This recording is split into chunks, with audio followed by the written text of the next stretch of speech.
Општина Штип во соработка со Агенцијата за државни патишта работи на реконструкцијата на патот кој води од населбата Баби кон населбата Караорман. Ке се обнови асфалт во должина од 1500 метри. Општината одлучи даде иницијатива до Агенцијата за државни патишта да улицата, односно патот кој што е од населбата Баби до населба Караорман да биде реконструиран.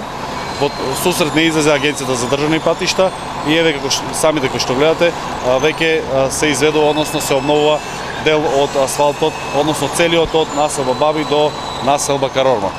Порано во овој дел се возеше низ дупки, сега ќе биде многу полесно и побезбедно за сообраќајот. Не беше добро, сега ќе биде добро. Во наредниот период општина Штип ќе асфалтира и улици низ штипските населби. Приоритет се дава на делот од кракот од Косовска кон антените, но исто така ќе се асфалтираат и останати улици во тој дел на градот.